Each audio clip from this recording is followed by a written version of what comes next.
వామ్మో రోళ్లు పగిలేలాంటి ఎండలు, అల్లాడిస్తోన్న భానుడి భగభగలు. మనుషులు బయటకు రావాలంటేనే భయపడిపోతున్నారు. ఇక మూగజీవాల సంగతి సరే. పౌల్ట్రీ పరిశ్రమకు వడదెబ్బ కొట్టింది. ఉక్కపోత తట్టుకోలేక రోజు లక్షలాది కోళ్లు చనిపోతున్నాయి. ఉమ్మడి తూర్పుగోదావరి జిల్లాలో 4 రోజుల్లో 20 లక్షల కోళ్లు మృతి చెందాయంటేనే తీవ్రతను అర్థం చేసుకోవచ్చు. షెడ్డులను కూల్చేసేందుకు ఎంత యాతన పడినా ఖర్చు అవుతుందే తప్ప లాభం లేనేలేదు. పశువుల షెడ్డుల్లోనూ అదే పరిస్థితి. ఇతర మూగజీవాల పరిస్థితికి వస్తే మరింత దారుణం. గత 10 ఏళ్లలో ఇలాంటి పరిస్థితి ఎప్పుడూ చూడలేదంటూ పౌల్ట్రీ రైతులు లబోదిబోమంటున్నారు.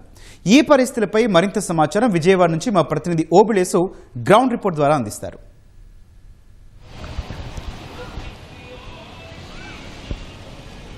Thank you Gautam. రాష్ట్రంలో సాధారణంగా రోహిణి కార్తీక్ రోళ్లు పగులుతాయని చెప్పేసి ఒక నానుడు ఉంది. అయితే రోహిణి కార్తీక్ ముందే రాష్ట్రంలో మండు ఎండలు తీవ్ర ప్రభావం చూపుతున్న పరిస్థితి. దాదాపుగా 4 రోజుల నుంచి రాష్ట్రము అగ్ని గుండంలా మారిందని చెప్పవచ్చు. ఈ పరిస్థితిలో దాదాపుగా గతంలో ముందు ఎన్నడూ లేని విధంగా 47 నుంచి 48 అత్యధిక సెంటీగ్రేడ్ ఉష్ణోగ్రత నమోదైన పరిస్థితి మనకు కనిపిస్తుంది.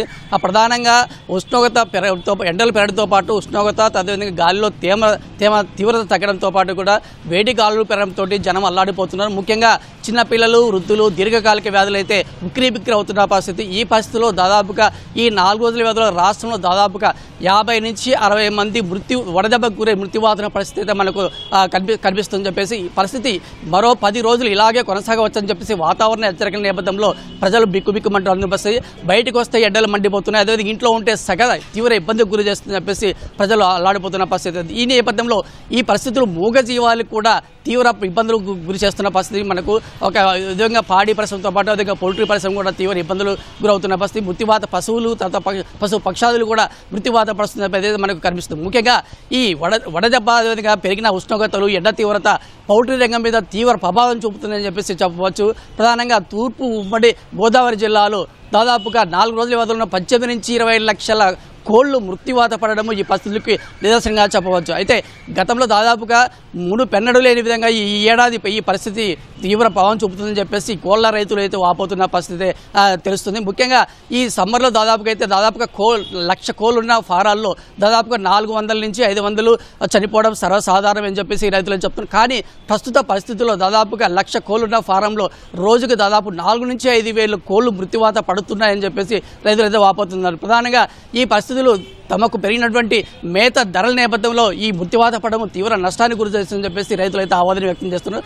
సాధారణంగా మనకు వేసవిలో అయితే ఈ పరిస్థితులు ఉన్నప్పటికీ కూడా దాదాపుగా ముఖ్యంగా లేరు కోళ్ళ కంటే దాదాపు గుడ్లు పెట్టే బాయిలర్ కోళ్ళు తర్వాత లేరు కోళ్ళకే ప్రభావం ఎక్కువ ఉంది. ముఖ్యంగా గుడ్లు పెట్టే కోళ్ళు ఈ తీవ్ర ఒత్తిడి నేపథ్యం, తీవ్ర వేడి పరిస్థితులు, తీవ్ర ఆందోళన, తీవ్ర ఒత్తిడి గురై మృత్యువాత పడుతుందని చెప్పేసి ముఖ్యంగా రైతులు ఏదో చెప్తున్నారు. ప్రధానంగా బాయిలర్ కోళ్ళతో పోల్చుకుంటే గుడ్లు పెట్టే కోళ్ళు అయితే శారీరకంగా కాస్త శారీరక నిర్మాణంలో కాస్త మార్పులు ఉంటాయి. ప్రధానంగా వీటికి రెక్కలు చాలా మందంగా ఉండి వేడిమి కాదు గాలి కూడా సోకరండి పరిస్థితి మందంగా ఉంటుంది. అయితే ఈ పరిస్థితి నేపథ్యంలో గుడ్డు పెట్టే కోళ్లు వేడిమిని తట్టుకోలేక ఈ ఉక్కపోతుకు ఉక్కిరిబిక్కిరిపై మృత్యుబాధ పడుతుందని చెప్పేసి ఈ పరిస్థితుల్లో చెప్తుంది. ప్రధానంగా ఉమ్మడి తూర్పు గోదావరి జిల్లాలో దాదాపుగా 18 నుంచి 20 లక్షల కోళ్లు మృత్యుబాధ పడము ఈ పరిస్థితికి నిరసన చెప్పి ఆ కోళ్ల రైతులు ఏదో చెప్తున్నారు.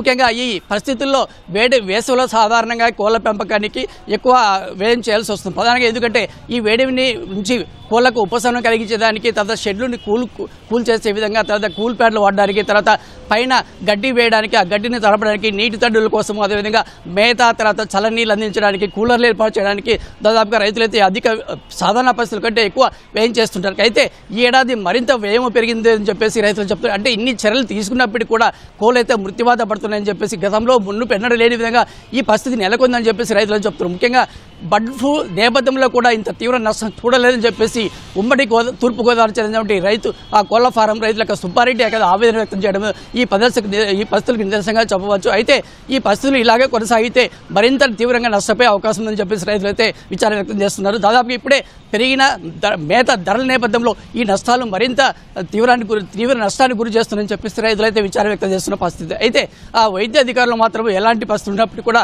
తగిన చర్యలు తీసుకోవాలని చెప్పేసి వైద్య అధికారులు చెప్తున్నారు. ముఖ్యంగా షెట్లను తడపడమే కాకుండా అదేవిధంగా ఆ కూల్ ప్యాన్లు ఏర్పాటు చేయడం, తర్వాత ఎగ్జిస్ట్ ప్యాన్లు ఏర్పాటు చేయడం, తర్వాత మేత కూడా మేత అందించే విధానం కూడా మార్పులు చేయాలని చెప్పేసి రైతులు వైద్య అధికారులు చెప్తున్నారు. ముఖ్యంగా ఉదయం సాయంత్రం వేళలో అధిక మేతని ఇవ్వడం కాకుండా మధ్యాహ్నం సమయంలో మేత తగ్గించి వీటి సంరక్షణ కోసం చర్యలు తీసుకోవాలని చెప్పేసి వైద్య అధికారులతో చెప్తున్న పరిస్థితి అయితే మనకు కనిపిస్తుంది.